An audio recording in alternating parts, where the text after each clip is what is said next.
Welcome everybody. On behalf of the Glenelg Shire, I respectfully acknowledge the traditional lands and waters of the Gunditjmara people and their respective cultural heritages. I acknowledge the elders past, present and at today's gathering, and through them to all Aboriginal people. Aboriginal and Torres Strait Islander people provide an important contribution to Australia's cultural heritage and identity, and we respectfully acknowledge the Aboriginal and Torres Strait Islander community living throughout the Glenelg Shire and the contribution that they make to the Glenelg Shire's prosperity and well-being. The recording of meetings.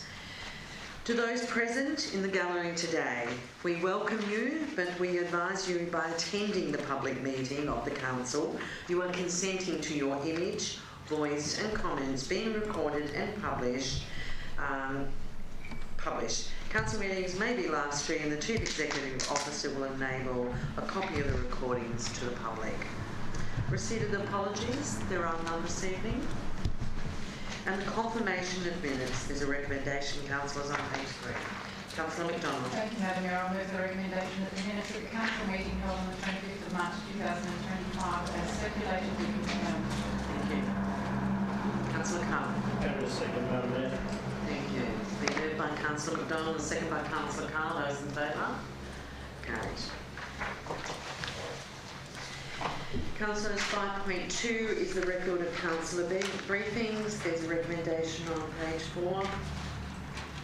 Councillor McDonald. Thank you, Madam Mayor. I move the recommendation that Council receives the record of the Councillor briefing held on the 18th of March 2025, the 25th of March 2025, the 31st of March 2025, the 8th of April 2025 and the 15th of April 2025. Do you have a seconder? Councillor Jarrett. Any questions or comments in relation to that item?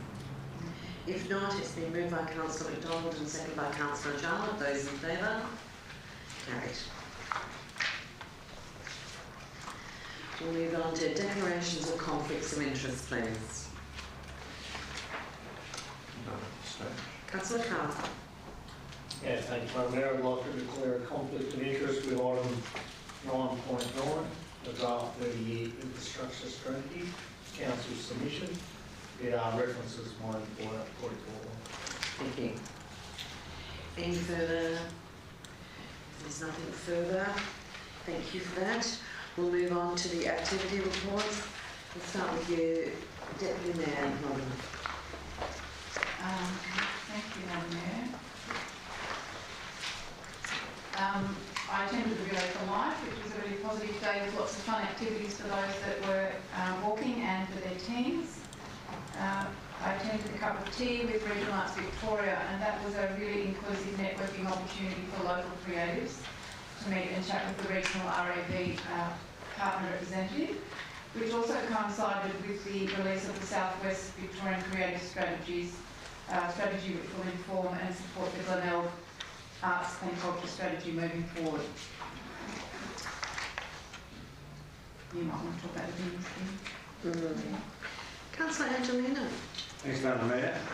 On the 9th of March, BMX Club, I went to the state series there, and there was approximately 300 or 400 bikes and parents, and they come from all over Victoria, and it was great to see all the kids from taking part in this event, and they are a club that wanted to expand, and it was great that we could give them some support, and it was there for that day. Also in March, attended the grand opening of the Merino barbecue shed, and it was a great event, and it's been an older building there previously, but it was well used, and we actually met and discussed with some of the people that do use that area for RV parks. So it was a great night. So it was thanks that we met the people down there. That was good, wasn't it? Yeah. Councillor Carr. Yeah, thanks, Madam Mayor. We were following up myself. We had the feedback from the Country University Centre application. Unfortunately, the community was unsuccessful there, but the community will regroup and council will get behind it, Madam Mayor, and we'll apply again should the funding opportunity present itself.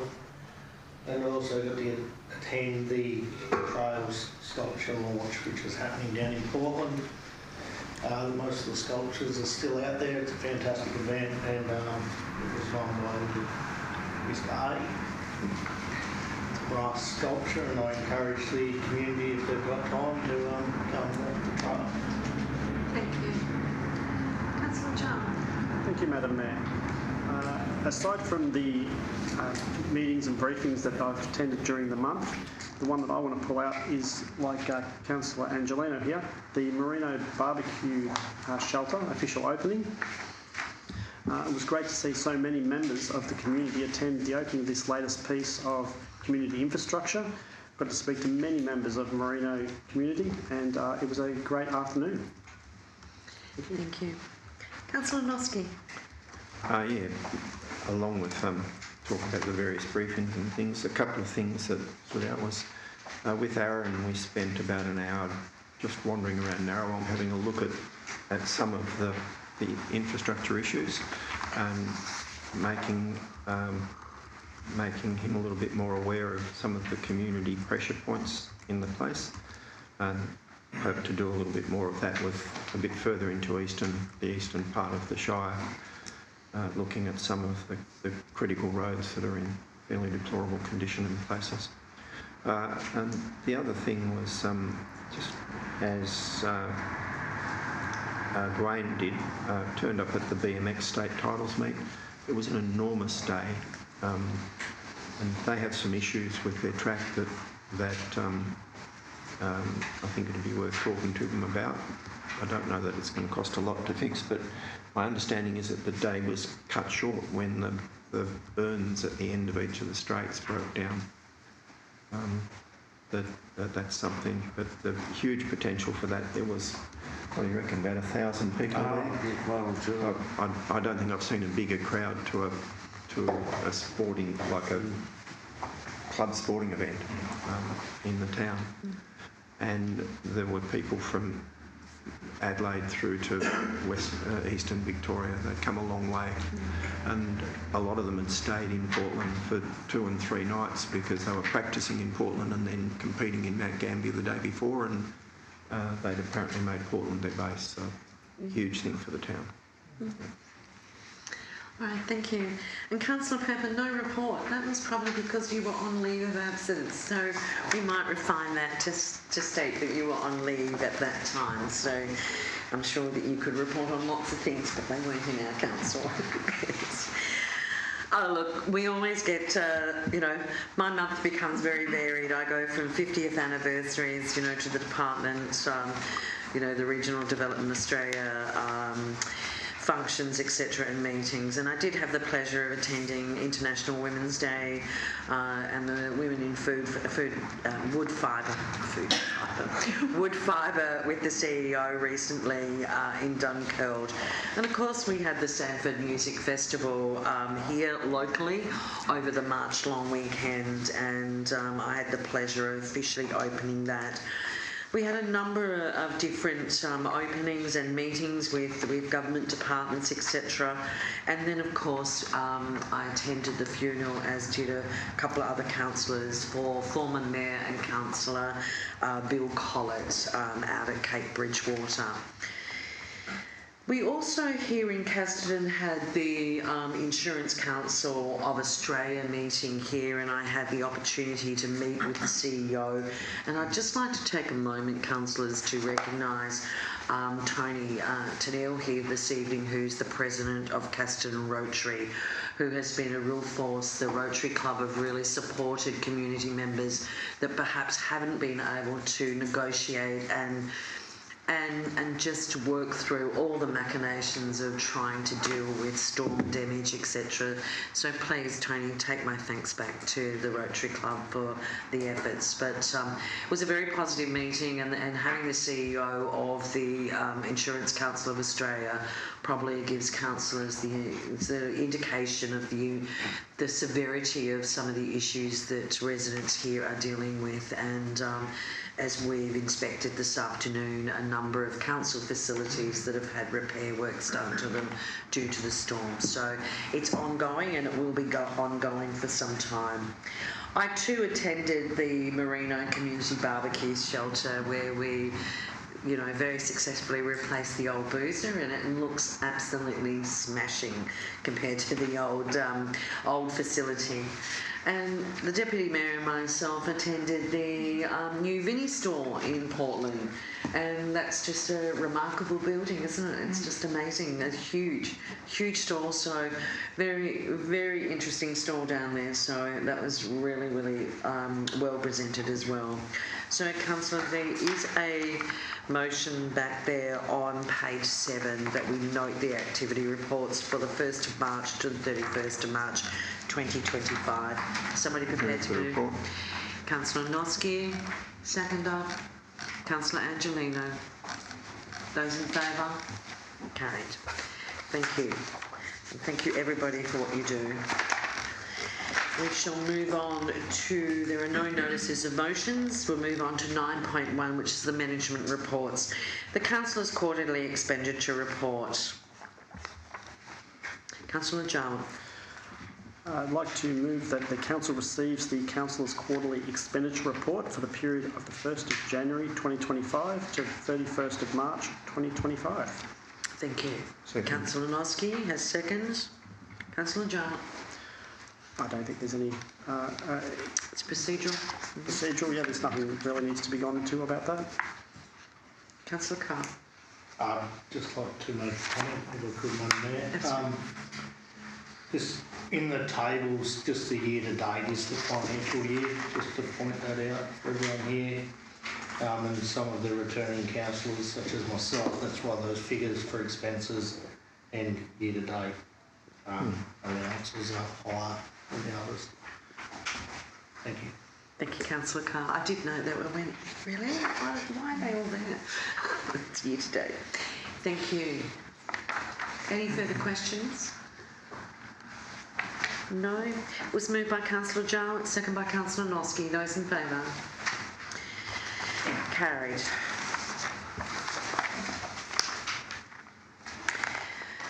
(9.2) The Audit and Risk Committee Biannual Report and Minutes from the March 2025. Councillor McDonald. Thanks, Madam Mayor. I move the recommendation that Council receives the minutes of the Audit and Risk Committee meeting held on the 6th of March 2025, and 2, receives the Audit and Risk Committee Biannual Report for the period 1 July 2024 to 31 December 2024 in accordance with Section 54(5)(b) of the Local Government Act 2020. Thank you, Councillor McDonald. A seconder? Councillor John. Are there any questions, councillors, at all? Councillor McDonald, would you like to make any comments?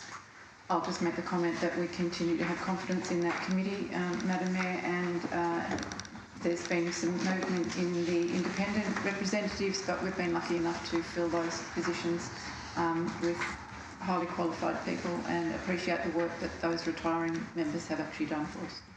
Thank you, Councillor McDonald. Councillor John. Oh, no, nothing more to add. Thank you. Nothing more to add, councillors? I'll put the motion as tabled on page 16, moved by Councillor McDonald and seconded by Councillor Jarlath. Those in favour? Carried. We'll move on to 9.3, which is the Glenelg Shire FOGO Waste Transition Plan. Mr. Moyne. Thank you, Madam Mayor. Through you, I present this report which provides Council with information on the planned rollout of the curbside food organics and garden organics service known as FOGO within the Shire in the 2025-26 financial year. The report provides background information presenting information on existing waste contracts, operations and the waste service charge guidelines, along with other rollout schedule and implementation timing information. A third FOGO bin is planned for rollout to eligible properties and to come into service from the 1st of April 2026 to operate on a fortnightly cycle with curbside recycling. A number of FOGO options are presented in the report, which follows a comprehensive review, and it is recommended the Council proceed to implement option 5, delivering a FOGO collection service at full cost recovery for Council. Implementation of this option will increase the waste service charge and remove a service subsidy which has historically been provided by Council. The recommendations provided for you. Thank you, Mr. Moyen. Councillors, any questions in relation to this item? If not, there is a recommendation there on page 20. Councillor Jowett. Thank you, Madam Mayor. I'd like to move that Council 1 endorses option 5 as presented within this report for the introduction of curbside food and organics and garden organics service in the 25-26 financial year. 2, increases the waste service charge to $498.55 for eligible properties to be incorporated within the draft 2025-26 Council budget and the Glenelg Shire Council's fees and charges schedule for the 2025-26 financial year. Thank you. Is there a seconder for that motion? Councillor Angelino. Councillor John. Thank you, Madam Mayor. This is a service that has been a long time coming. There have been many members of the community that have wanted this for quite some time, so it's good that we're finally delivering on that, and it is a requirement of the state government that we do introduce this service. So nice to see that we're finally at this point. We're at this point. Anybody wishing to speak against the motion? Councillor Noski.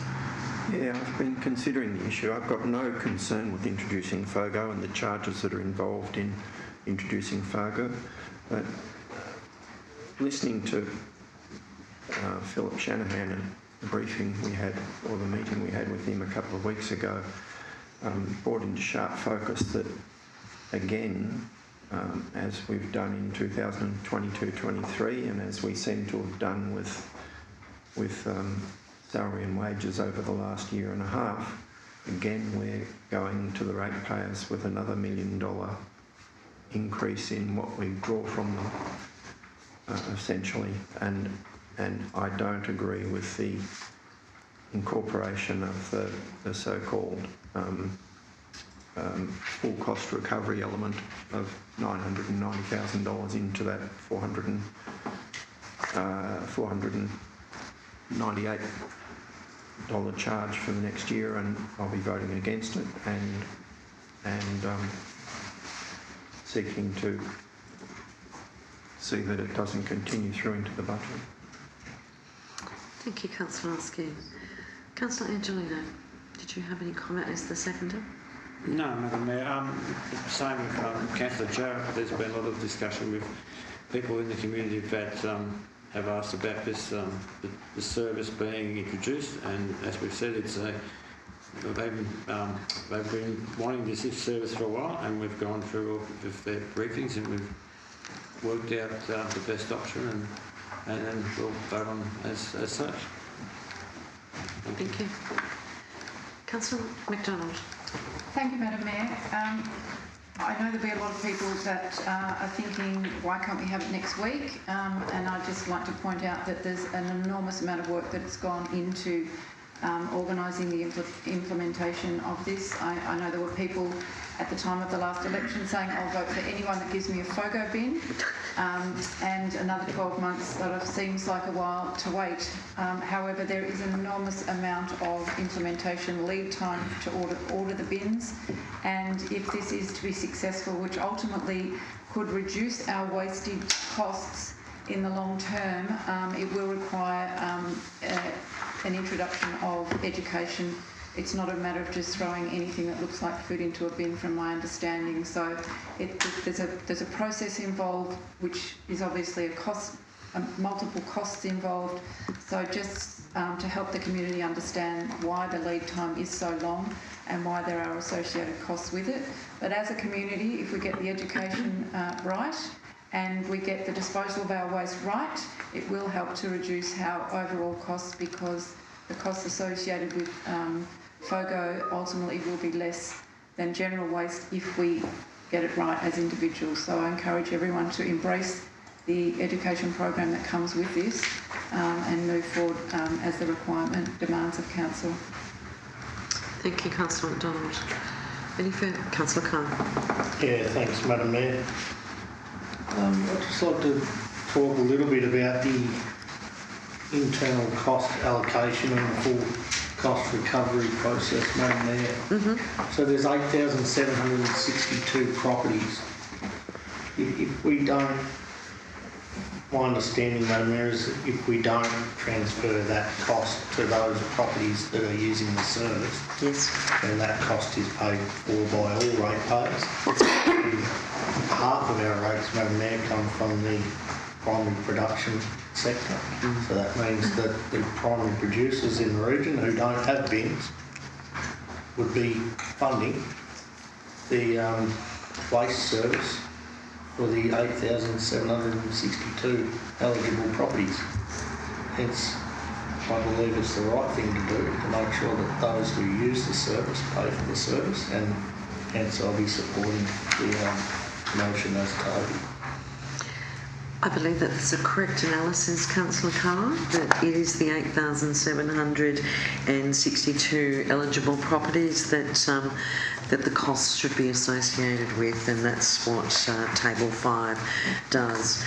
And you bring up a really good point in the fact that, you know, those that want the service, it does mean, of course, councillors, that, you know, those residential properties, and we are talking residential properties here, that want the green waste service, they don't have the capacity to take waste to the tip all the time, and they're going to pay it at the tip or whatever. You know, the waste management for this council, as with any rural council, is becoming one of our biggest issues that we need to deal with. Whether it's our EPA levies on every tonne of waste that we collect that goes through our waste management facilities, whether it's collecting domestic waste, recyclables. And Councillor McDonald brings up a really good point. You know, we need to educate our community. The contamination that we're seeing in our recyclables that are going into our general waste needs to be addressed. I was listening to an ABC podcast that said that 32% of food waste comes from households. So that's every household that we have. 32% of food waste comes. Now, we need to start educating our community on this waste. And we're not going to turn the cost of waste around, but we can just get a lot smarter on how we deal with our waste. And I think that that's what our education needs to do, is really go out there and say, what is recyclable, what is domestic waste, what is green waste. So absolutely, and we need to start bringing that charge down, and we need to work hand in hand with our communities to start bringing those charges down. And if we can't, it's going to be beholden on the community to actually start using the bins for what they are there for. Do not put recyclables in your green waste or your domestic waste. Understand what goes in each bin and help us to help you. All right, if there's no further comment, the motion has been moved as tabled on page 20 by Councillor Jowett, second by Councillor Angelino. Those in favour? Those against? Do you call for a division? No, it's recorded anyway. No. It's up to the member. Okay, thank you. That's 6 to 1. It's carried. Thank you, councillors. Thank you, Mr. Moyne, for your work in relation to that. Councillors, we'll move on to 9.4, which is the lease agreement with the Glenelg Shire and the Portland Aero Club Incorporated. Mr. Hall. Thank you, Madam Mayor. This lease is a long-standing agreement council has had with the Aero Club. Unfortunately, the current lease has expired. There is no more extensions. A new lease is required. The fees are outlined there in the report based on CPI and compared to annual value assessments. Thanks, Mr Hull. Any questions from councillors at all? No. Somebody prepared to move the recommendation? I'll move the recommendation, Madam Mayor. In its entirety, Councillor Noski? Yes, in its entirety. Thank you. Councillor Carr, are you seconding? Yeah, happy to second, Madam Mayor. Thank you, Councillor Carr. Councillor Noski? Nothing to say. Particularly, I think that the Aero Club have been there for a long time. A long time. They look after their area. They also provide a service to visiting planes. Yeah. And I think it's an entirely appropriate move to the board. Thank you. Nothing to add, Councillor Carr. I'll put the motion, which has been moved by Councillor Noski and seconded by Councillor Carr. Those in favour? Carried. We'll move on to 9.5, the lease agreement between the Glenelg Shire Council and Scott Chapman. Mr Hull. Madam Mayor, again, this piece of land out on the Portland Airport, this one's used also for grazing. Mr Chapman has recently taken over the existing lease, and similar to the previous item, the lease is now expired and new lease is proposed. Thank you. Councillors, any questions in relation? Councillor Jones. I've got one question, Yes. Madam Mayor. Just on the rental figure, just a question on how that is arrived at. Yep.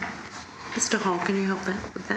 Thank you, Madam Mayor. So generally with our leases, when they're up for renewal, we'll get a valuation assessment. What is the rental value, particularly with commercial type arrangements such as this, and look towards charging that amount. Thank you, Mr Hall. You happy with that? Thank you. There's a recommendation, councillors, on page 34. Move the motion in its entirety, Madam Mayor. Thank you, Councillor Noski. A seconder? Councillor Jarlett. Thank you. Again, I don't Nothing believe to anything add? needs to be added. No. I'll put the motion as tabled on page 34, moved by Councillor Noski and seconded by Councillor Jarlett. Those in favour? Carried. We'll move on to 9.6, the quarterly financial report. Mr Hall. Thank you, Madam Mayor. Some of the key points in the report that are highlighted there for councillors. In the income statement, our income from user fees is slightly down, essentially due to childcare and the implications with the funding offsetting the income that council gets. Now, capital grants, there's still some 700k that was still pending as of the time of this report, being the end of March. Our employee costs are significantly under there. There is the unresolved EBA issue that is currently under discussions with the relevant parties at the moment, and a number of vacancies. Outside of that, Madam Mayor, the rest of the income and expenditure is really close to the year-to-date expectations. Our cash balance as of the end of March was quite significant at just over $12 million. Even though with that there is expectation to spend some $13.8 million before the end of the financial year in both capital works and operational. We note we have a rate instalment on the 2nd of June. We do expect our cash balance at the 30th of June to be some $2.7 million, and to achieve that we do expect to need to access the loan should that expenditure, particularly with the capital works, arise. In the capital works statement, we've got a total of $7.1 million spend as at the end of March. That's an increase of $2.6 million for the quarter. Again, there is a number of capital works to be spent, some $10 million over the next 3 months, although we do have some $5.4 million we expect to carry forward into 25-26 in about 3 different projects. Thank you, Mr Hall. Councillors, any questions of Mr Hall in relation to this particular item? Councillor Noski. Can I just ask Mr. Hull, can I clarify, so have we drawn down the $4 million or not? Through the Mayor, we haven't drawn it down as yet. We are preparing to go down. If we do spend the money that is forecast to be spent by the end of June, we will need to draw it down by the end of June.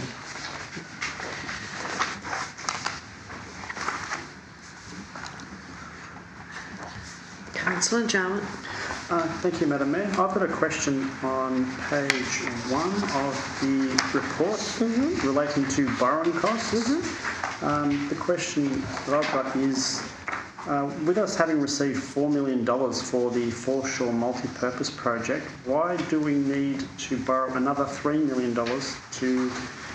in relation to that project? Thanks, Kath. Mr. Hall. Thank you, Councillor. In regards to that, our position has been that because of our cash balance of uncompleted capital works, we haven't drawn down on the loan.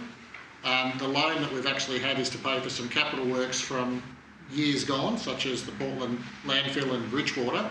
However, rather than draw the loan, we've actually used the funds that have come in from things such as the foreshore project to offset that. So it's not directly related to the foreshore project. It's basically utilising the funds we had existing and then allocating it to the ones that are coming out. Sorry, just to follow up on that, does that mean that this council has a cash flow problem, that we need to borrow funds from one place to pay for another place? Well, like this, as at the moment, we're at the end of March, Councillor Jowett, we had some $12 million worth of cash. There didn't seem to be a point to then draw down on the loan and have $20 million worth of cash. Because there was no need for that until we actually had the expenditure required in the capital works. Because we have carried forward some, I think it was $17 million from last year into this year. There are a number of capital works that have to be completed, which is the $10 million which is scheduled by the 30th of June. Just seeking clarification, because it would seem like it was an anomaly that may show up to members of the public. Absolutely, absolutely. Mr. Hedham, I can see you waving your hand there. There's no capacity for us to take questions from the floor at these meetings. Mayor, I was just going to ask. I said there was no capacity for us to take questions. Trouble hearing. Okay. Perhaps if you come up the front then. Okay, Councillor Carr. Yeah, thanks, Madam Mayor. I've got two questions. The first one relates to employee costs. We're 1.8 million down year to date, but the forecast budget for the end of this year, we're saying we're going to overspend on our employee costs by about 30k. Is that correct? The issue is that we have an unresolved EBA. However, with the number of vacancies that we've had, I don't believe that we would be overspending on our employee costs, so I'll need to probably look into that further, Councillor. The next one relates to materials and services. We had an adopted budget of 18.1 million. We've got a reforecast budget of 19.3 million. What is driving the additional 1.2 million? Through them there, so a number of carry forwards and adjustments to the forecast, which are outlined at the February council meeting in particular.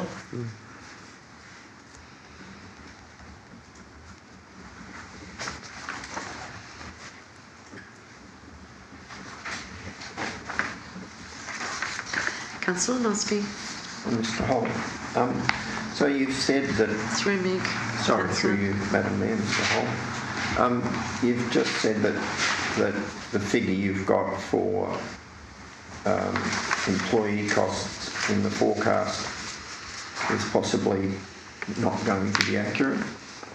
We've identified a couple of other questions beforehand where, for example, there's a in the income side there is a March year to date of 1.5 thousand against a budget of 827,000 and forecast for the end of the year 1.5 million or 1.6 million, and the end of year forecast is 990,000. What are you which item are you referring to, Councillor Nosby? Other income in the comprehensive income statement. I guess my question is, because the forecast figure for 24-25 then flows into the start of the budget, which we're going to consider later in the night, are you standing by those figures, given that they seem to be quite flexible? Through the Mayor, so I said I would look into the employee costs. As I said, I know we have a number of vacancies, so I'll seek further clarification. There's certainly nothing to suggest that I would be standing by those figures at this point in time. They were correct as to our best assumptions as at the time they were produced. Thank you, Mr Hall. As discussed, councillors, on many occasions, these figures, whether it be materials and services, as we work through the Capital Works program, they will change day by day, week by week, and we're going to understand that it's, these are end of month, but now we're at the end of April, so this is irrelevant now, but it's compulsory for us to have these reports come to us. Councillors, if there's no... Councillor Carr? Happy to move. Thank you. Thanks, Madam Mayor. I'm happy to move the recommendation that Council 1 receives the quarterly financial report for the period ending 31st of March 2025. 2 notes the additional budget variations that have been incurred for the 24-25 financial year. Thank you, Councillor Carr. Seconder, Councillor Jowett. Councillor Carr, did you wish to add anything further? Yes, Madam Mayor. Look, firstly, thank you for the report from the staff. I would like to highlight the amount of capital works that has been going on and is estimated to be complete. So I encourage everyone to have a look at page 6. All those large projects that will be within this financial year, and there's only a small number that will be carried forward into next year. So I won't go through them all, but if you get some time, have a look at page 6. Thank you. Thank you, Councillor Carr. Councillor Jowett, did you have anything to add? Yes, thank you, Madam Mayor. I'd just like to thank the Finance Department for putting together this report. It requires an amazing amount of work to go into this, and I'd like to make an acknowledgement of that. Thank you. If there's nothing further, councillors, I'll put the motion as tabled on page 37, moved by Councillor Carr and seconded by Councillor Jowett. Those in favour? Carried.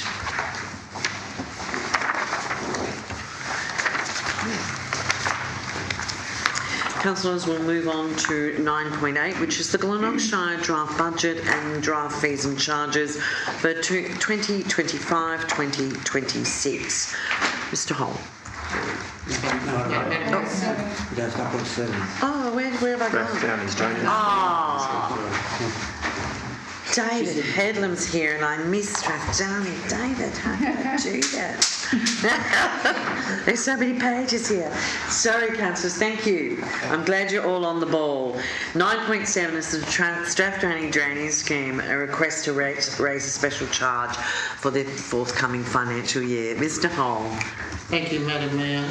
Council received notification from the Strathdownie Drainage Committee, the meeting in February, which they requested the Council consider a special charge for the 25-26 financial year. Has been undertaken many times in the past. There's the process is outlined there for the Council. It does set up the 89 Act, so there's quite a specific community consultation process that's outlined. Thank you, Mr Hall. Any questions in relation to this item? Councillor Carr. I'm happy to move it, Madam Mayor. Are you happy to move? You got a question? No, I was going to move. You're going to move. You can second it. Yeah. Councillor Carr's jumped to Councillor Pepper. Councillor Pepper is seconded. Councillor Carr. Yeah, thanks, Madam Mayor. I'm going to move the recommendation in its entirety on page 40. Item 1, 2, 3, 4, 5, 6, 7 and 8. Thank you, Councillor Carr. Councillor Pepper has second. So would you like to make any comment in relation to this item?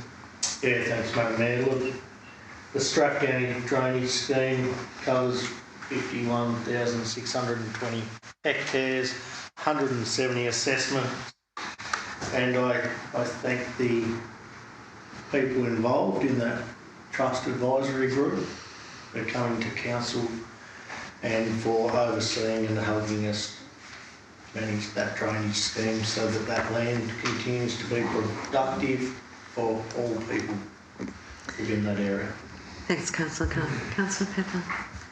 Look, simply because the Strathdownie Drainage Trust had recommended this, then I don't see one problem with it.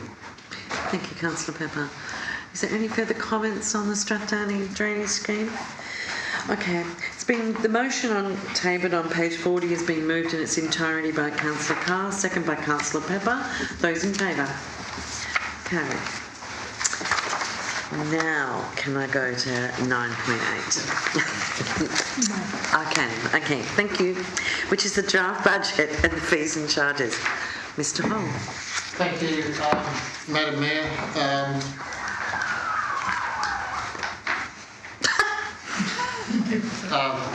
As sort of highlighted in earlier reports tonight, there's been a lot of councillor briefings. Discussions on the budget started with councillors back when the council team was inducted. There was an extensive community consultation process, further discussions with councillors. There is a draft budget that is now presented to go out for community consultation. There was a couple of sort of key components, Madam Mayor, that I think I'll leave to yourself to touch on. FOGO obviously has been included as per the previous report. There's also some other funding as a result of the community engagement. Thank you. Thank you, Mr. Hall. Councillors, I'll just take a moment to talk to the budget and certainly take this opportunity to highlight, coming in as a new council, last November, and meeting all of our compliance around induction and mandatory training, and then also to put a budget together by this time is certainly a big ask. But and I thank you all personally for your commitment to that. But I thank the CEO and her team for providing us the level of briefings over many, many months. And as we've just moved, earlier tonight, there were 5 briefings in March, most of them around the budget, to get to the point we are today. But certainly it's a draft budget. It will go out for community consultation.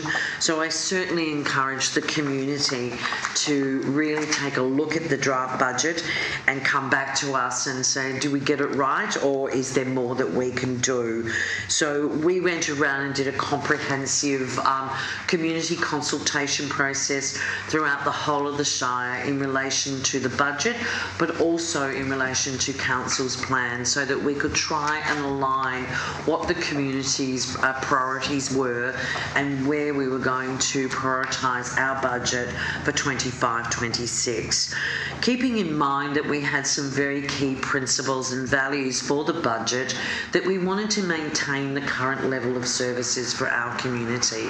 So that's saying that we recognise that the community appreciates the library service, appreciates our swimming pools, appreciates our childcare.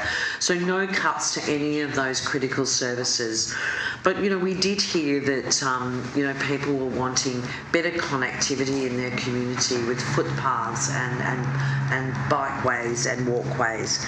And roads were number one on the list for everybody. And the budget talks about, $6 million going into renewals for roads.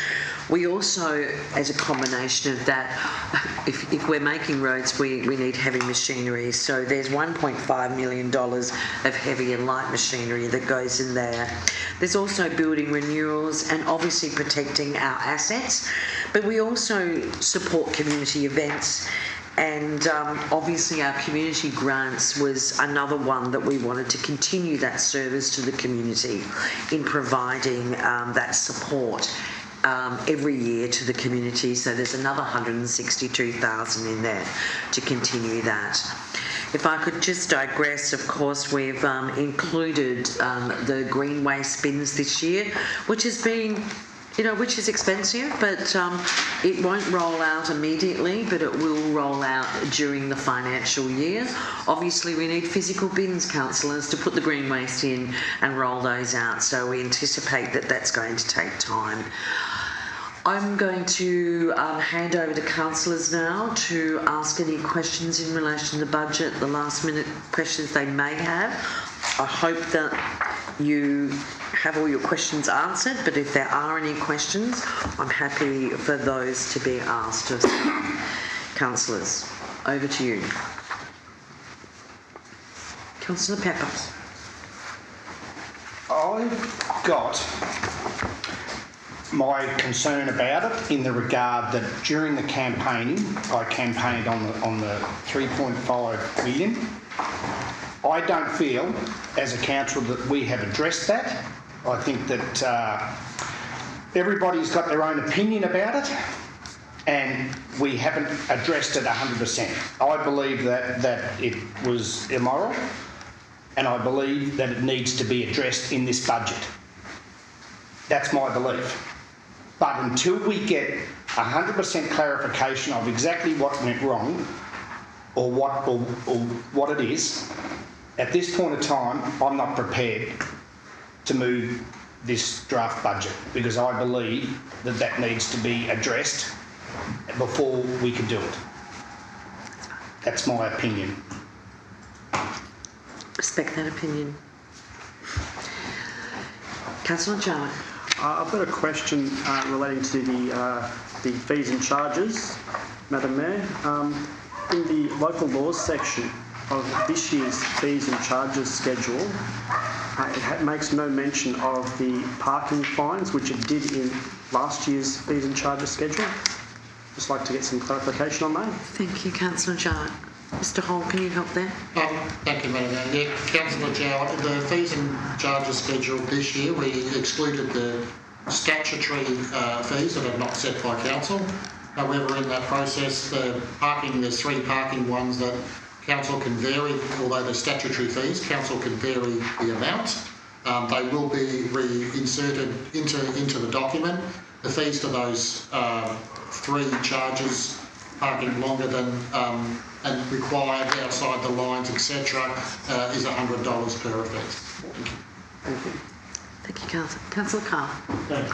Madam Mayor, while we're talking fees and charges, and on the same page, on the local laws page, there's a permanent fee application to graze and road permit that's been reinstated at $50. It was waived last year. Is there any context as to why it has been suggested to be reinstated? Mr Hall, can you help? So through the Mayor, so last year it was offered up as a one-off approach to assist those particular permit holders, but there was certainly no indication that would be ongoing. So these are draft fees and charges, so if that's something that you'd wish to discuss, then we can certainly look at that. Understood. Are there any further questions or? Yes. Yes? On the draft budget. Yeah, on the draft budget? Go to the draft budget? Yeah, Thought you might have some. yes, thanks, Madam Mayor.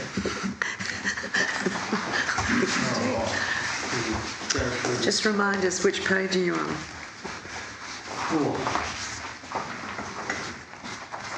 Help us. Yeah, I'm catching up. We go to page 12, community grants and support. Last year 461, this year was saying 415. Just wondered why that was going down, Madam Mayor. I sort of have a bit of an appetite for our community grants and support. Would increase in line with the rate cap, putting the rates that we suggest we would collect. Any context, please? Can you provide feedback on that or take it on notice? I might have to take that one That's on fine. notice if I may. I can't recall the exact rationale for that query. Thank you. Next page on the access and inclusion, we've got 87,000 in this year and 87,000 in next year. Have we got any detail as to where that, where those dollars would be spent? Mr Hall? Majority of those funds, Councillor Carr, are for the Access and Inclusion Officer. There's a couple of minor expenses that are associated with that position, but I would also draw your attention into capital works. There's also an amount set aside for Access and Inclusion capital works projects. Thank you.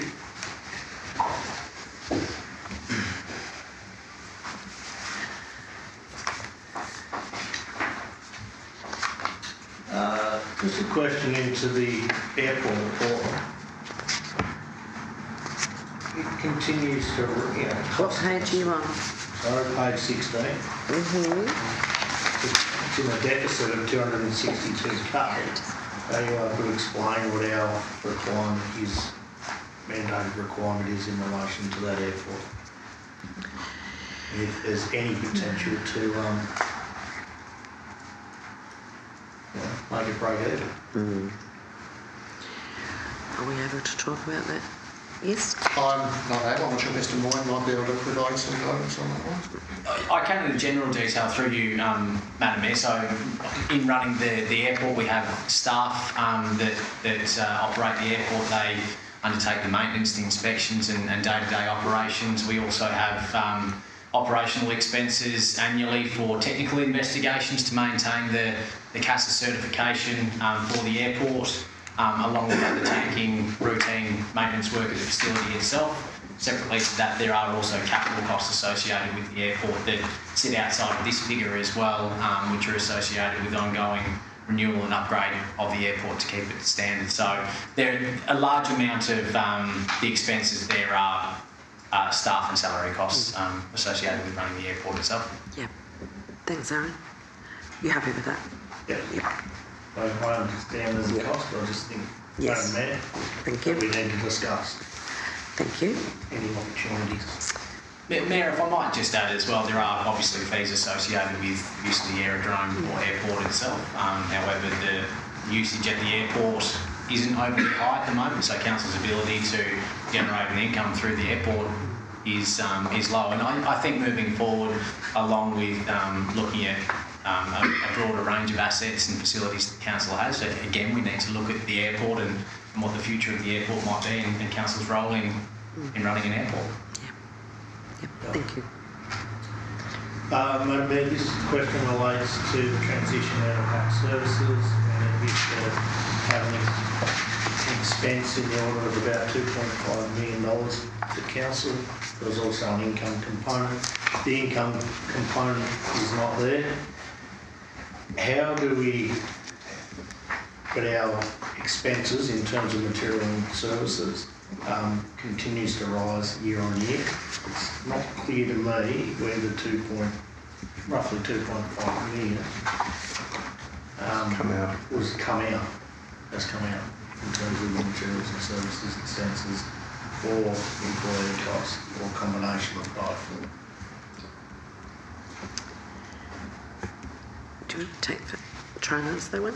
I can, Madam Mayor, to a certain element. Councillor Carr sort of did address that. Whilst the expenditure of aged care, and I'm going from a bit of memory in light of no community services here tonight, the net cost to council for providing the service when you took out the expenditure and the income was about $250,000. One of the reasons the exit of the transition was to occur is because there was going to needed to be significant more investment and the cost to go up. So, but the fluctuations, as I said, the net cost was about $250,000. So you're not going to see a significant $2 million variation because you're not going to get the funding coming in.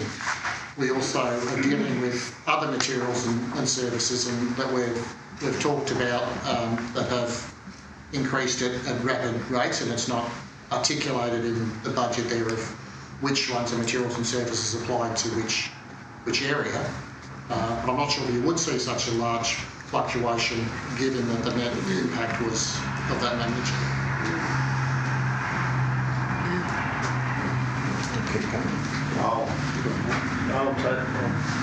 I'll consider that. All right. Thank you. Somebody else can go. No, you continue. What page are you on? What page? Statement of cash flows, page 26. Cash and cash equivalents at the end of the financial year. The budget is for 3.2 million. Is that enough?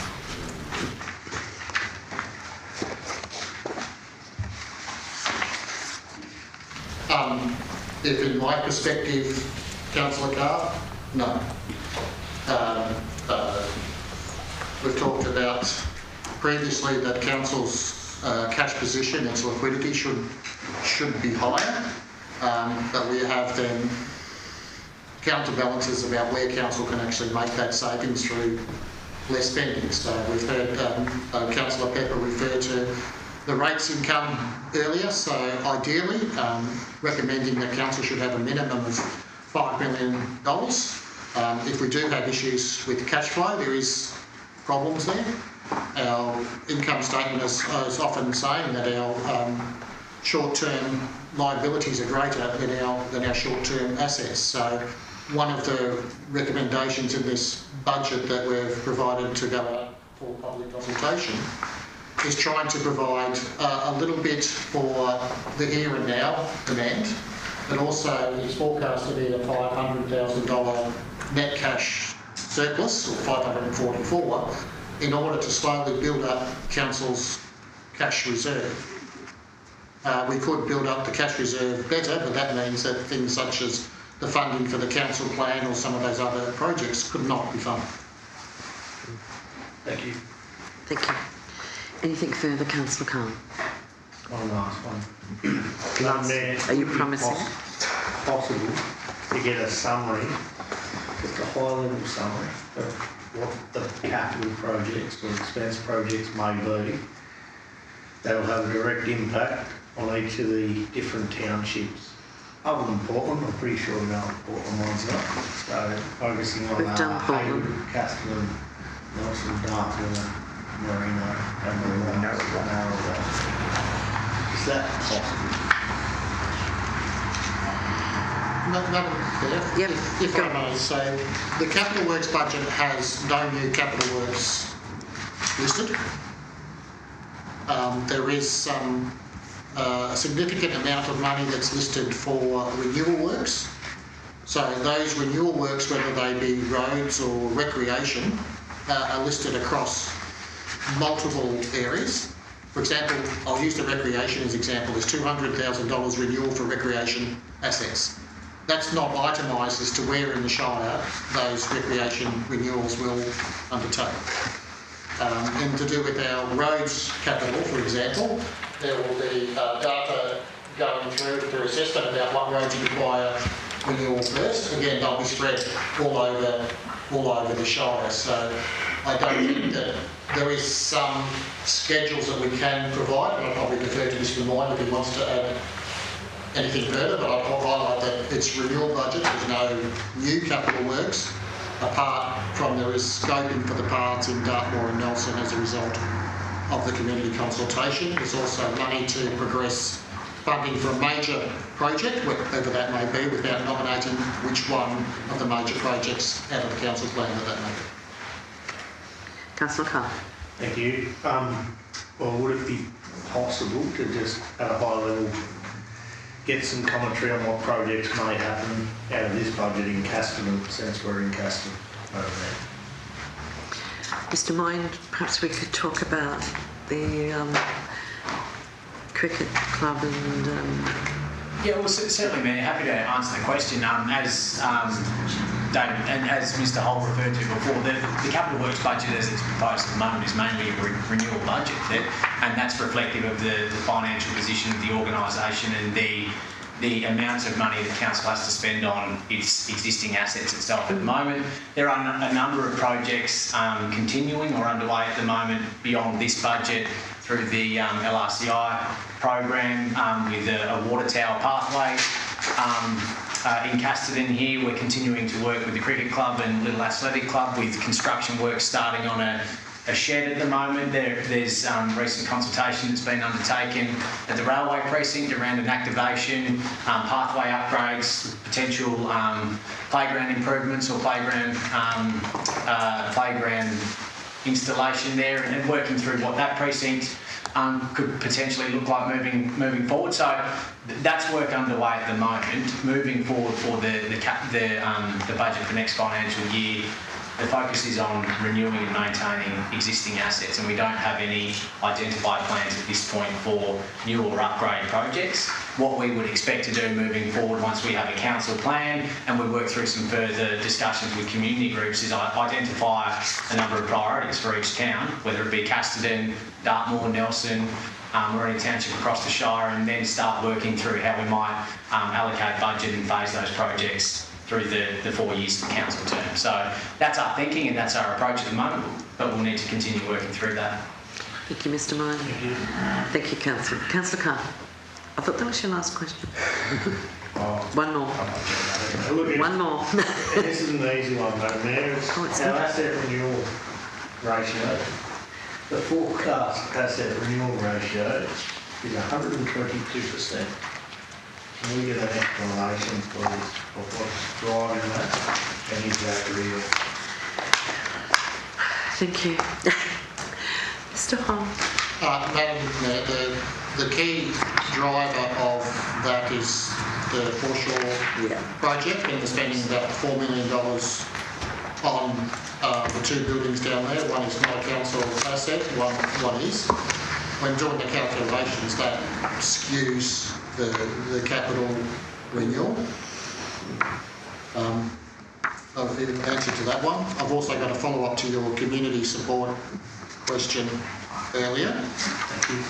There's no changes to the community grants or the external facing of that. It's a reallocation of some of the internal costs, such as the IT system for managing the Smarty grants is now being reflected in the IT budget rather than in that community support fund allocation. Thanks, David. Mr. Hall. Is you happy now? Thank you. Councillor McDonald. Thank you, Madam Mayor. I'd just like to a bit of commentary around the potential of major infrastructure projects, even though they're not in our budget. Should there be funding around those desirable or priority projects, that they can still be considered? Yeah, certainly through you, Madam Mayor. We're certainly looking at major infrastructure projects, and I know we're in Casterton here tonight, but looking at larger scale recreational facilities, and a couple of those are located in Portland with the Portland Leisure and Aquatic Centre and the multi-purpose stadium that's been a priority project for Council. However, we've applied for funding, particularly for the multi-purpose stadium previously, and that had been unsuccessful a number of years ago. As officers, we're working through a review of those projects and how we can potentially review what they look like, what the options might be for Council, and how we take those projects forward. So that work is planned to continue into next financial year. Again, looking at the next few years through the Council term to take a coordinated and structured approach for those large-scale projects and facilities overall, but there will be some other projects that continue to come up and maybe smaller scale initiatives in other towns through the course of the Council term as well. Thank you. Thank you, Mr. Moore. Thank you. Councillor Charlotte. Thank you, Madam Mayor. Although Councillor Carr asked a wide range of comprehensive questions, I've still got a couple myself. On page 15 under waste management, it's showing a deficit of almost $900,000. Does that take into account the cost recovery that we're seeking to do from an earlier motion? Just need to track that down. Mr. Hall. Very similar. Through the chair, Madam Mayor, so yes, so the budget has been prepared in a full cost recovery basis for the curbside collection. The cost that you'll see there is some of the things that cannot be included in curbside collection. The public place collection, for example, or the waste in the public place areas, that can't be included in that. So there's an expenses for projects or services such as that. Okay, thank you. Thank you. Councillor Charlotte. One more. Under visitor information centres, it's got a income of $145,000. I'd just like to get a bit more clarification on what is included in the income that the information centres generate. It's an interesting one. I'll hand it over to you. Thank you, Madam Mayor. Perhaps I'll invite Councillor Jow to go to the Kelpie Centre just up here and have a look at all the memorabilia and things like that that are very popular for sale. So, and throughout obviously the Portland Visitor Information Centre and even Nelson, there's quite a range of merchandise that we provide. Yeah, thank you. I thought it was really interesting recently when we did the tourism report and the level of sales through our visitor information centre. But I suppose they're quite specific. If you want a copy, you go to the copy centre. And I mean, we changed that around, and we have really good quality products down in Portland as well. So, and they're selling. That is a very large number. It's a healthy income, isn't it? It is. Yeah, it is. Yeah. It tells you how many visitors we've got. Yeah. And the amount of money they're spending. And the amount of money they're spending and leaving behind. That's exactly right. Any further questions, councillors? Yeah, I have. Councillor Noski. Through you, Madam Mayor, Mr. Holt, on page 37 around capital grants, it's showing local roads and infrastructure with a carry forward of $2.6 million of grant income into next year. Mm-hmm. Now, that's relating, that note relates to the CIS where you book income as the work is done. Is that right?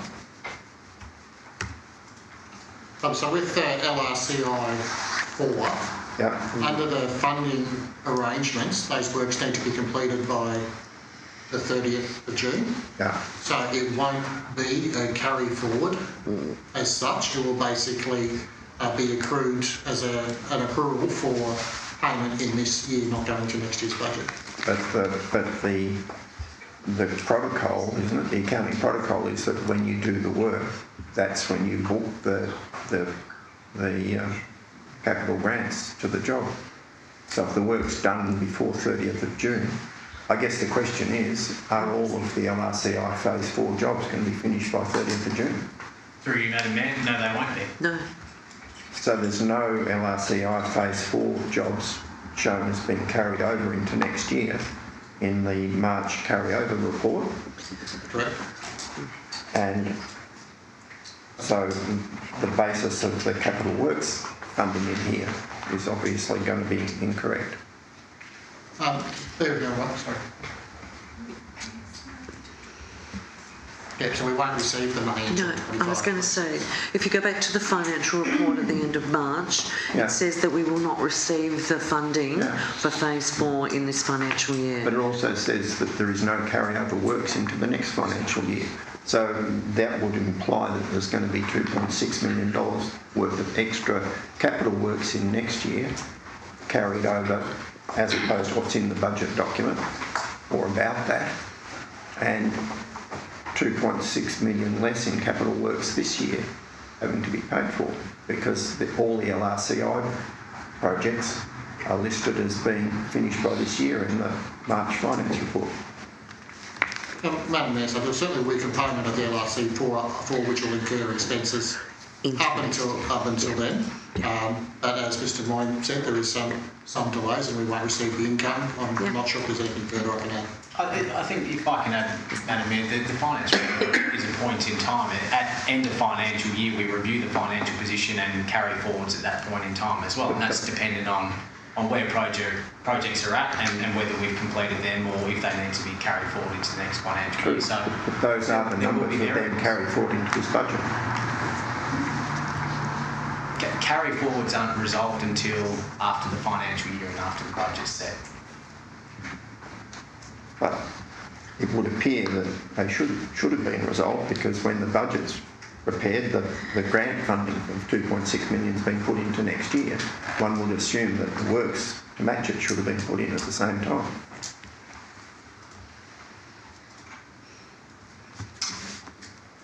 I think it's an assumption from the councillor. Yeah, I think so. Yeah. Can I go back to the exit of aged care?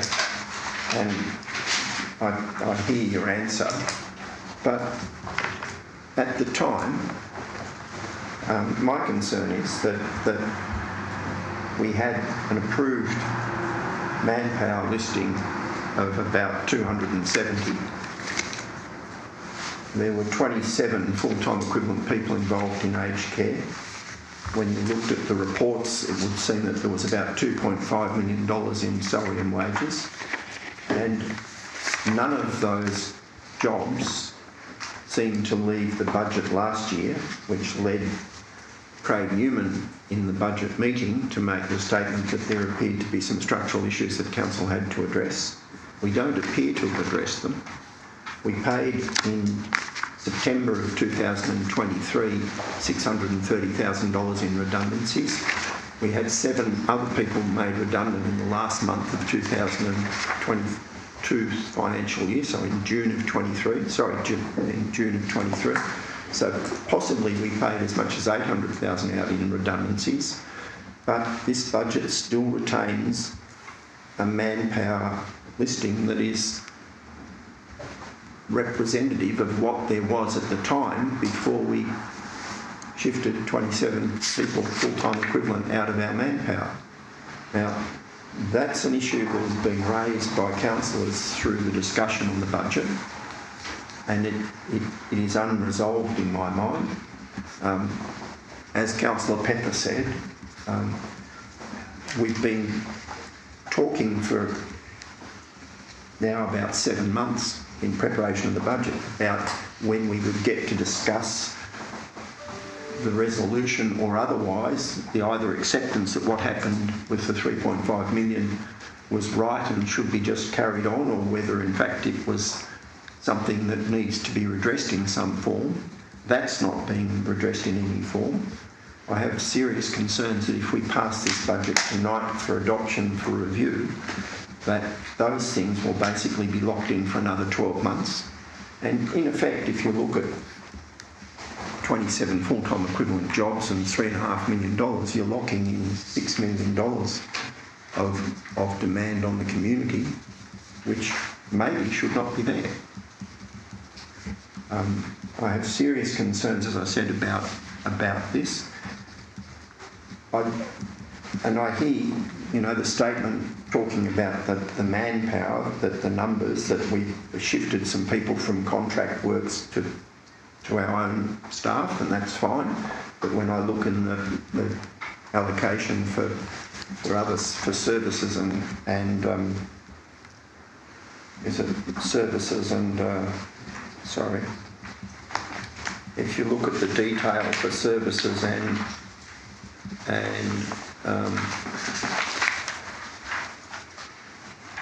for materials and services, our contract level's gone up again this year. So compared to last year and compared to the year before. And then I talk to councillors from other councils, and they tell me that at this point in time when they're considering the budget, they don't have a one-line item for $12 million worth of contracts in contracts and services. They have a list of all of the contracts that are involved last year, the year before, this year, and they can talk about it and discuss it as a council. And I just think there's a lot more information that we should have in front of us before we adopt this for consultation.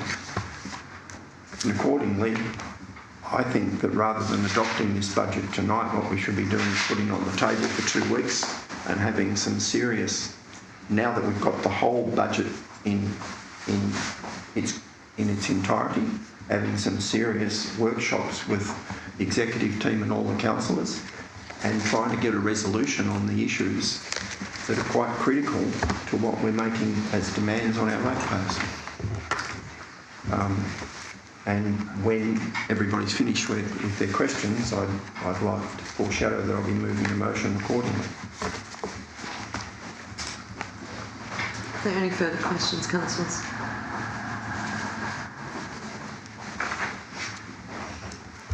No. In that case, I'll move that the draft budget be tabled for a 2-week period to allow further discussion between councillors and the executive team, and the receipt and consideration of the special report being prepared into the 22-23 rating decision. Item 1. Item 2, that council call a special meeting on Tuesday, May 13 in the council chambers, Portland, to adopt the draft budget and draft fees and charges for purposes of public display consultation over 21 days in accordance with the council's community and engagement policy, being available for community feedback from May 14 till June 3. And item 3, that council considers any feedback on the draft budget or draft fees and charges at a council meeting to be held on Tuesday, 24 June at the council chambers, Portland. Councillors, A seconder for that motion? Second by Councillor Pepper.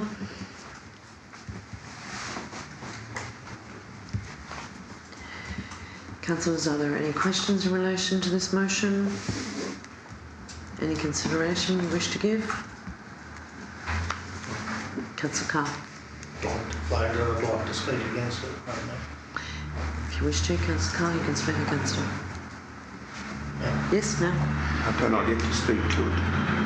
Is that routine? You can speak to it in closing comments. No, excuse me.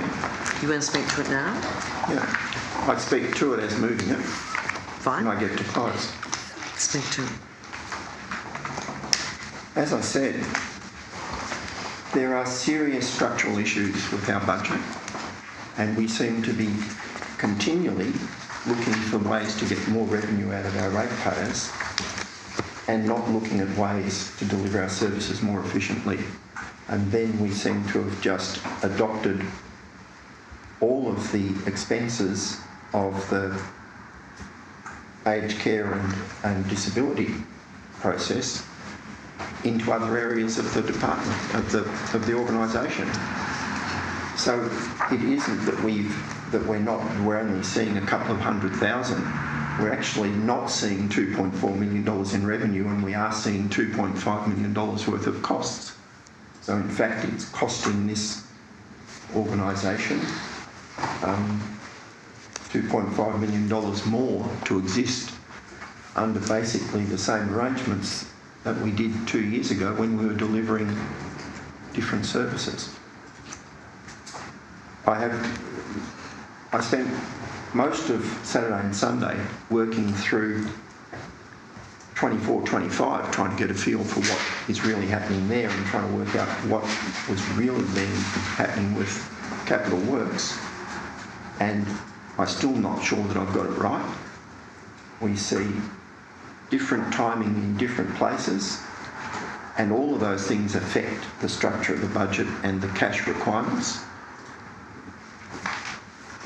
I see Council for the last 5 years putting in place strategic advice that we need to fund our works with borrowings, and the organisation making operational decisions that none of that needs to happen. And I don't think I can comfortably vote for this budget as it is, but I think the basics need to be worked through, and we can still deliver it on time, but with a far more informed council and a far deeper understanding of the issues.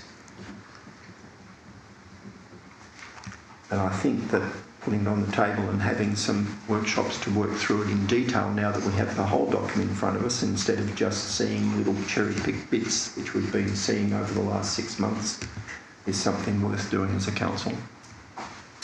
And I urge councillors to consider it and to vote accordingly. Thanks. Councillor Norsky. Councillor Pepper, did you want to make any comment? Yes, Madam Mayor. We know that there's going to be some more document coming through,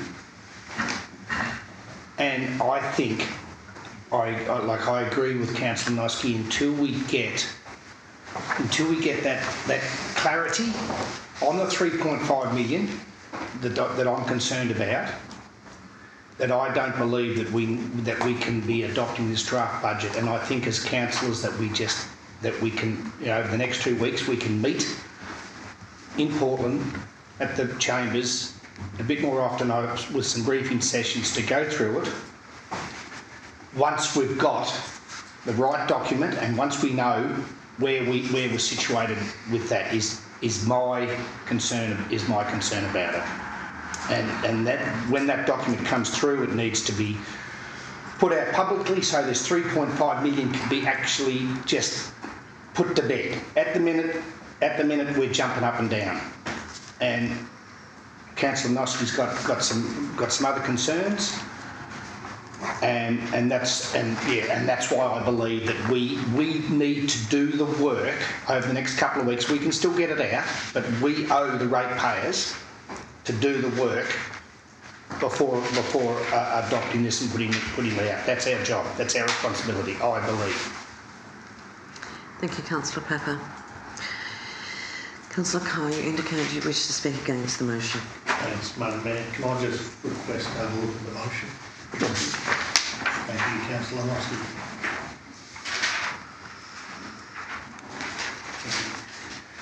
Look, Madam Mayor, my view at this point in time is it is a draft budget. I would like to hear what the community has to say in relation to the draft budget and the fees and charges. Shortening up the time frames will become problematic. We have met every week, Madam Mayor, for many weeks in relation to many things which have included fees and charges and the budget. We do have a significant amount of information in front of us. Each councillor present has had the opportunity tonight to speak about what their concerns may or may not be and to ask questions in an open council chamber.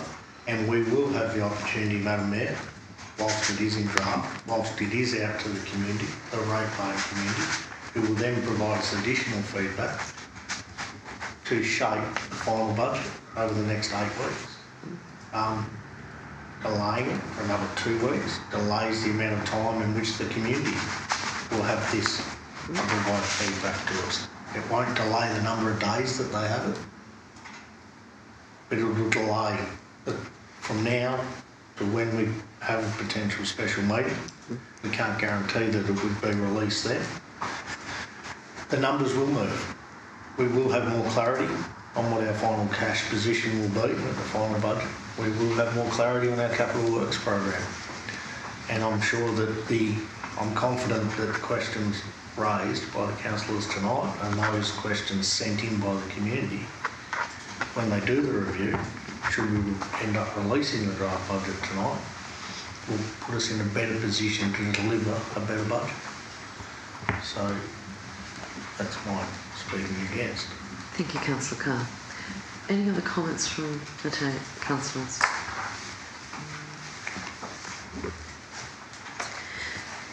Councillors, you're aware of the motion that's been tabled. It's been moved by Councillor Nosky and seconded by Councillor Pepper. Can I have a right to a final speech? Thank you, Councillor Nosky, if you wish to do so. I'd just like to make the point that this motion doesn't change the amount of time that the ratepayers have to look at the budget. Under the existing motion, they have 21 days to respond to us. Under this motion, they have 21 days to respond to us. All it does is push back for 2 weeks and give us time to get far more clarity about what's driving some of the things. And there is plenty of time between 3rd of June and the 24th of June for any community consultation to be collated and for councillors to consider it before we adopt a final budget. I understand what Councillor Carr says about preparing a better budget and numbers will shift, but I'd point out that in the time I've been looking at this, the numbers, especially the numbers around the previous year's forecast, have never shifted. And the major numbers in the budget have never shifted. The only thing that's happened out of consultation is some minor changes to a capital works program. The real bones of a budget have never been touched, and communities, the consultation and the submissions from community people on the major issues of the budget have been disregarded. So I think this is something that councils have to get right, and I think we need to give ourselves more time now that we've got the whole document in front of us rather than just seeing bits and pieces of it to do that properly. Thank you. Thank you, Councillor Nosky. The motion is on the table, councillors, being moved by Councillor Nosky and seconded by Councillor Pepper. Those in favour? Those against? It was failed. Thank you.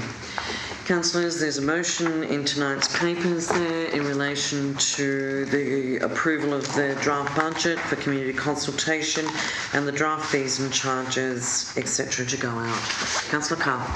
Yeah, thanks, Madam Mayor. I'd like to move the recommendation that Council 1 approves the draft budget 25-26, inclusive of the draft 25-26 fees and charges, prepared in accordance with Section 94 of the Local Government Act 2020 for the purpose of further public consultation.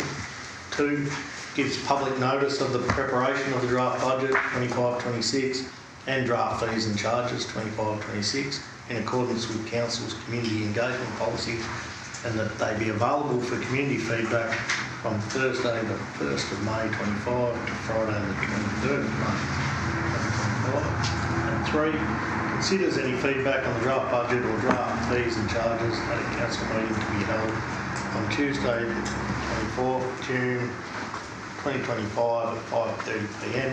in the council chambers at Portland. Thank you, Councillor Carr. A seconder for that, Councillor Angelino. Councillor Carr. Would you like to speak first, Madam?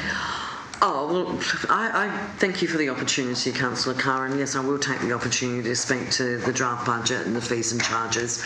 Councillors, we have spent a considerable amount of time considering the budget and the budget principles and what services and reviewing and giving a greater understanding to our new councillors around what it means and what the services are that this council provides and how the formulation of a budget comes together. And look, I really think that, you know, as a long-term councillor, we have had more meetings than we've ever had in relation to the development of the budget, and that's given due consideration. Mr. Hall, thank you for your time into the fact that we do have we say 4.2 new councillors on the council, with Councillor McDonald only being with us for 8 months prior to the election. So that was considered, and we've reviewed the services and understood each department and the functions of each department and understood what it means for our ratepayers and the diversity of our ratepayers. And I think that we've come up with a very responsible budget, councillors, and it is based on those clear principles. I know that we still have some outstanding discussions to have around the 3.5 million and that rate decision that was made previously. And as you know, Councillor Pepper, the CEO has undertaken to do that, and we will have that discussion in the next couple of weeks. So let's just remember that, you know, there are a lot of things that are happening. We do have some requirements around giving our community plenty of time to consider the draft budget and the fees and charges that we're putting out there. And then we do have legislative requirements that doesn't enable us to have wriggle room at the end of June. The Minister says, you will have this budget on my desk, and there is no wriggle room for that. So we are in a draft situation. We are putting it out there. I encourage all of our residents, if you are interested in your council services and interested in where your rates go, please have a look at the budget and make those comments to us by the 23rd of May. Councillor Carr. Yeah, look, thanks, Madam Mayor, and I'll start off by moving this motion isn't an endorsement of the final budget. It's, you know, we'll continue to work through it, and there's a number of opportunities which I'd like to discuss further over the next few weeks, but there's some exciting things already in this budget, Madam Mayor. You know, the introduction of FOGO, food, organics and garden organics, curbside green waste collection, is a positive. We've got the Hayward Pool, you know, 250k towards hopefully an improvement up there to the amenities, and hopefully we get some additional funding as well to do that work. There's a number of recreational assets that will get upgraded, 110k on footpaths and 20k out at the Castle and Sale Yards, and then a large list of projects that are already underway this year. which will continue on into next year around the gymnastics facility and the 2 buildings down at the Portland foreshore. There is a couple of things I'd like to highlight, Madam Mayor, specifically in relation to the rates in which people pay. And this draft budget is highlighting at this point in time that primary production land, in terms of the rate in which they pay, there will be a reduction on average of 3.04% on each of their assessments. So it also leaves it at a 70% differential, but on average, primary production landowners will see a reduction in their rate notice. There will be the exception, there will be farmland that went up, obviously, and that will be the average. So I just wanted to highlight that, Madam Mayor. Thank you very much, Councillor Carr. Councillor John. Thank you, Madam Mayor.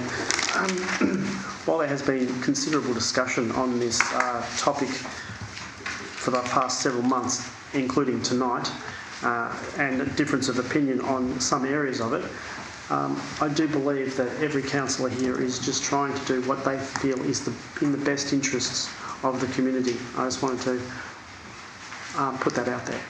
Thank you, Councillor John. Councillor Angelino, did you have any comment you wanted to make? I just wanted to reiterate what Martin and all the councillors here I know have fought about a lot of these issues for a long time, and we understand that everybody in the Shire are probably the same situation.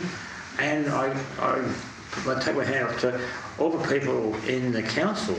I have met so many people there that are so genuine, want to work and make this Shire a better Shire.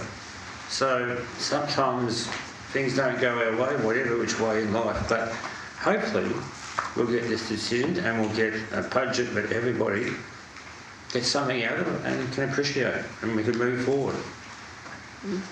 Thank you, Councillor John. Councillor McDonald, any comments? Right. Thank you, councillors. The motion as tabled on page 43 was moved by Councillor Carr and seconded by Councillor Angelino. Those in favour? Those against? It is carried. Call for a division. Thank you. Those in favour, please rise.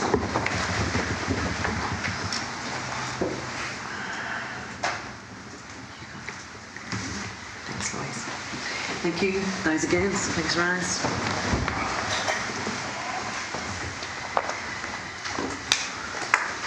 Thank you.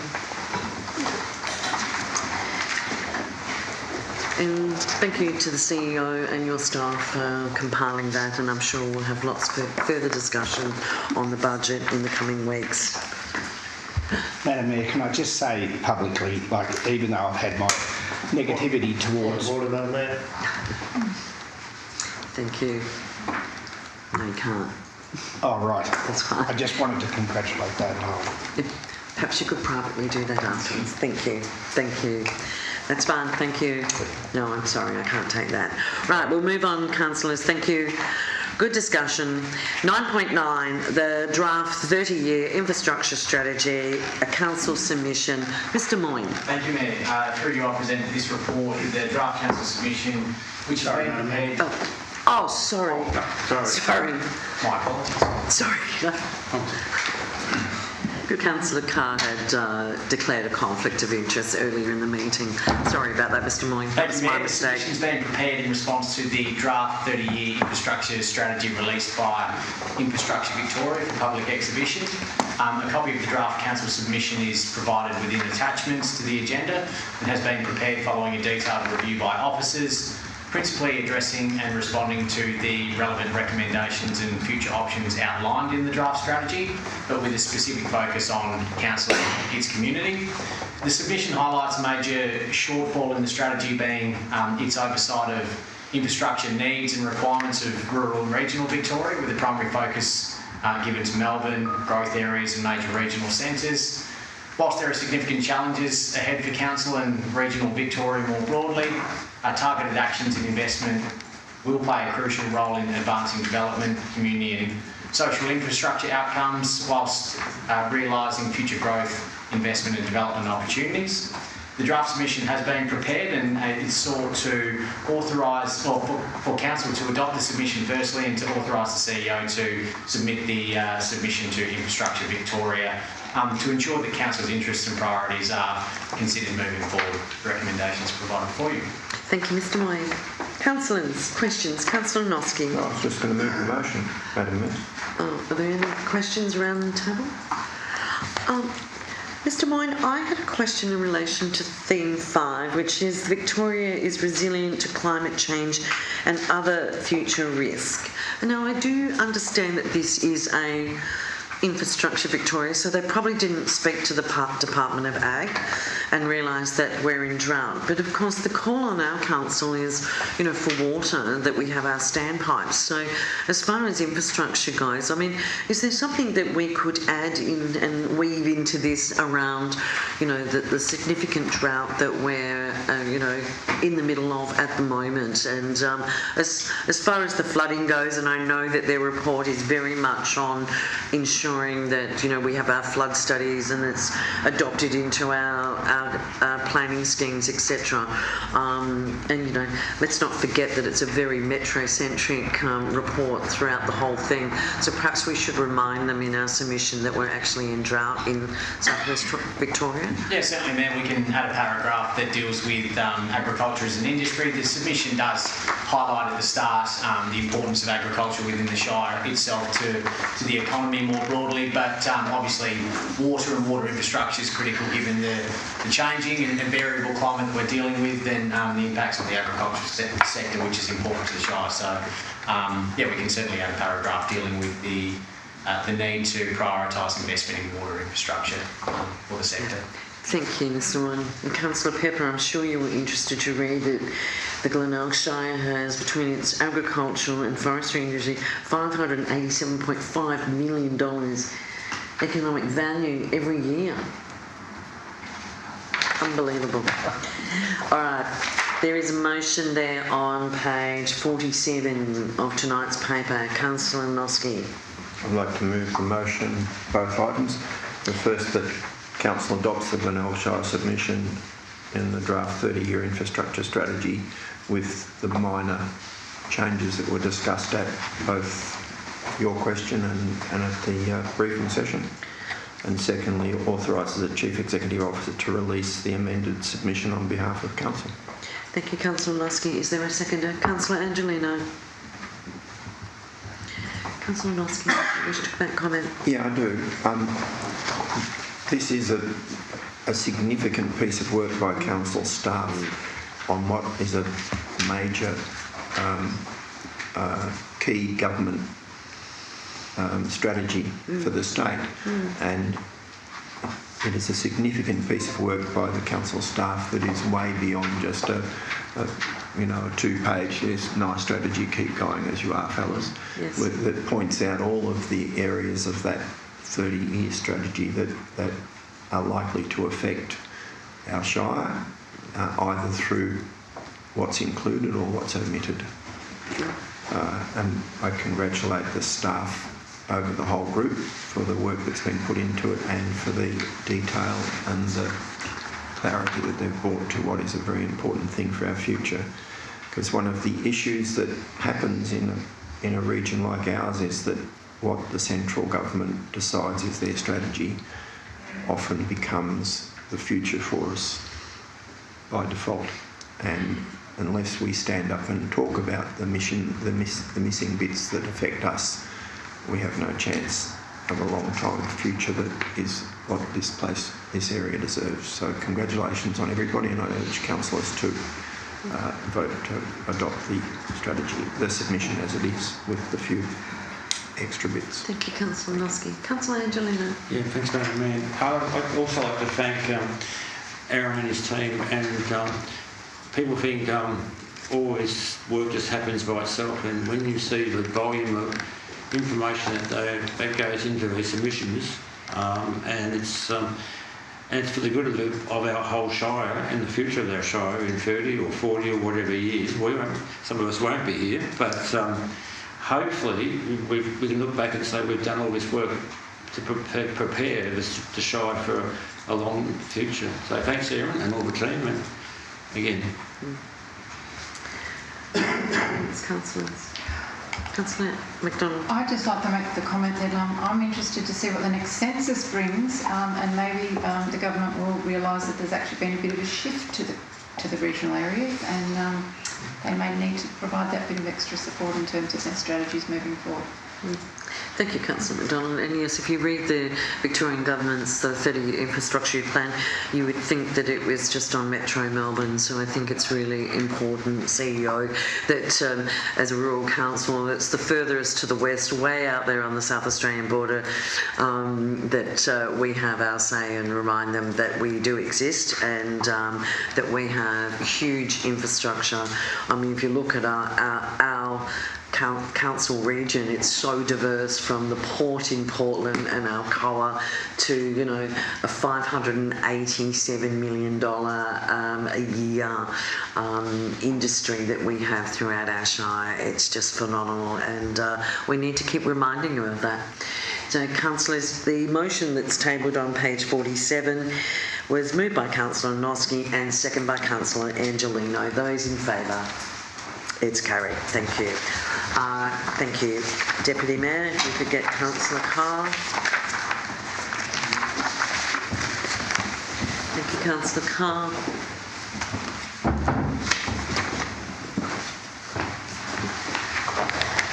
Councillors, there is no urgent business this evening, and we have one question from Jerry Torpy from Narrawong that came in relation to disabled parking and accessibility ramp, and she's asking the following question.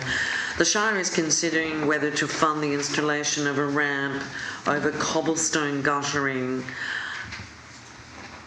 and providing a disabled car parking space in front of Bayview College in the 2025-26 budget. This is in relation to a Portland matter.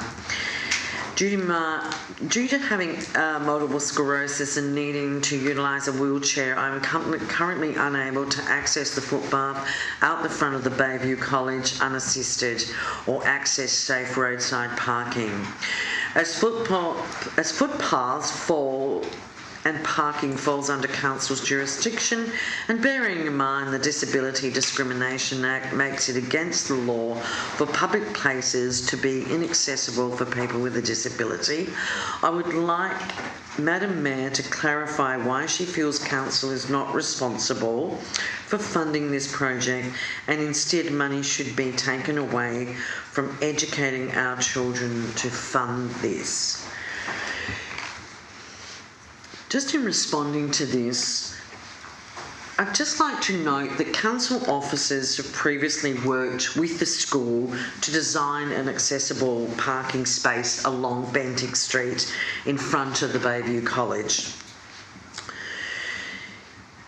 which included a cost estimate.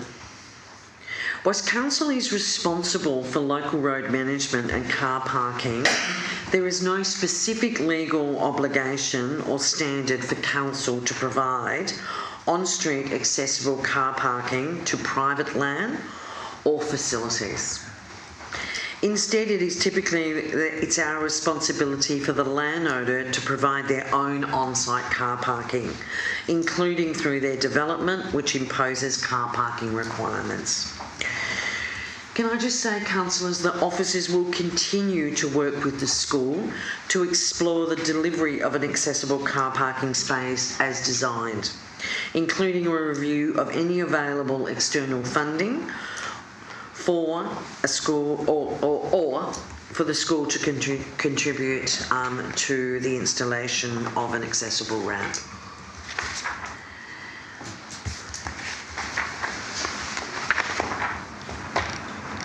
Councillors, there's a recommendation for confidential reports on page 51. Have I got a mover, please?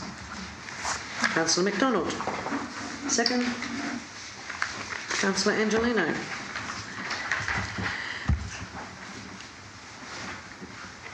It's been moved by Councillor McDonald and second by Councillor Angelino. Those in favour?